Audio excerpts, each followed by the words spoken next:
Interpersonal Communication Project. Narration, Tasha Klein, July 5th, 2010, Liberty University. Slide 2, Introduction. Hello, my name is Tasha Klein, and this presentation is for my Studies in Interpersonal Communication course, HSER 508B08, Section 201030. I truly enjoyed learning about the many different factors that go into communicating with other people, both the positive and negative. I especially enjoyed learning about my behavioral blend and how it affects my communication with others. Slide 3. My overarching goal, to diligently work at listening at a level 1, to be an empathetic listener. 2, to utilize both my acquired and or my recently learned verbal and nonverbal communication skills. To also improve my professional and personal relationships through dialogue and empathetic listening. To be consciously aware of my communication strengths and weaknesses, and to find ways to utilize different methods and techniques to improve on the areas that need work, and to always put God and others before myself. Slide 4. Ways that I plan to follow through with this master goal, or OAG. I plan to use empathetic listening skills and approaches, to be aware of both my negative and positive nonverbal behaviors, to be aware of my belief system and how it affects my interpersonal communication experiences, to work on effectively eliminating physical and or external distractions.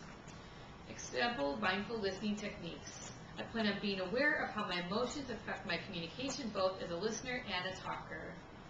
And I want to know my listening style and my biases, and to be aware of my listening barriers and my areas of resistance when listening and or talking. And finally, to improve my relationships both professionally and personally by following God's biblical principles and guidelines for how to treat others and or how to communicate with them. Slide 5.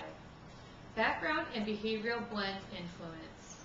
When looking at my background, childhood, self-esteem development, and learning disabilities, I can see how I may have developed my communication style, along with how I developed my close relationships and other interpersonal relationships.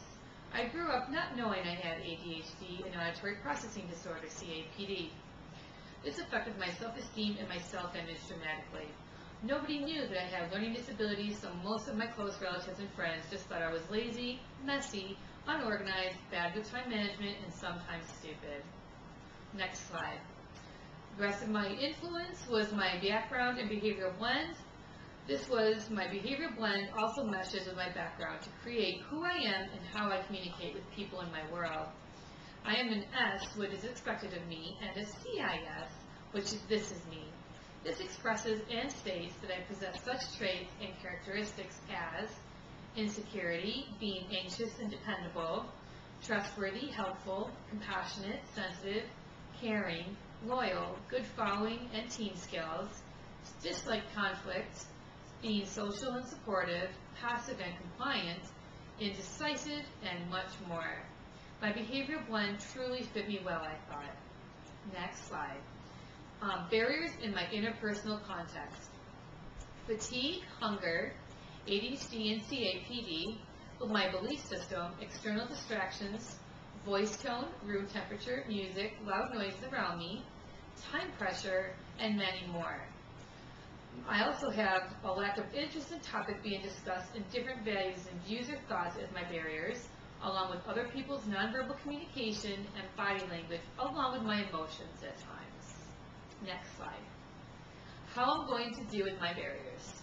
I plan on using mindful listening techniques when possible, getting adequate amounts of sleep, trying to give the individual my full attention and not overload or multitask when possible, giving positive body language, nonverbal communication, which example, direct eye contact, leaning into or forward, smiling if appropriate, use dialogue and empathetic listening skills, nodding head, along with having an open, relaxed posture and appropriate facial expressions.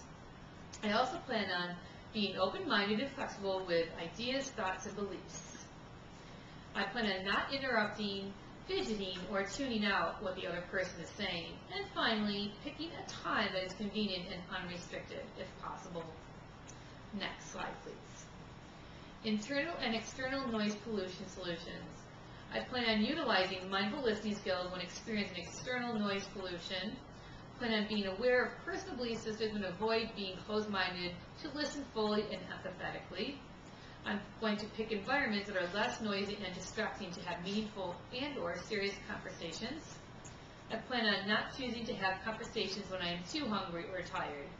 I plan on choosing a more appropriate time that is sensitive to a more productive and healthier communication experience.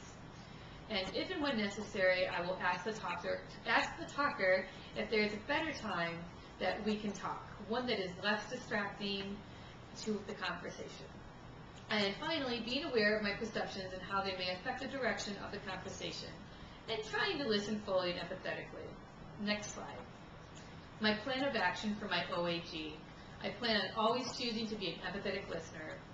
To choose positive nonverbal behaviors in communication, every human betrays his or her emotional state and ideas through body language, unconsciously or consciously. People continuously forward messages mutually without speech and writing. I plan on utilizing talker-listener cards when necessary or helpful.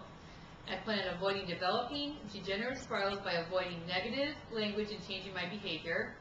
I plan on avoiding hurtful messages and use empathetic listening skills, where empathy requires a capacity to care about others without being overwhelmed by emotional distress or remaining entrenched in defensive projections. And attachment security has been associated with both empathy and forgiveness following relational betrayals and conflicts. I also plan on being self-disclosing when appropriate and safe, and being aware of how my learning style and disabilities play a role in my communication, and to avoid interrupting along with other negative behaviors that might cause my communication to be unproductive and or positive. And finally, always following God's biblical truth and principles for my life and in how I communicate and treat others. Thank you.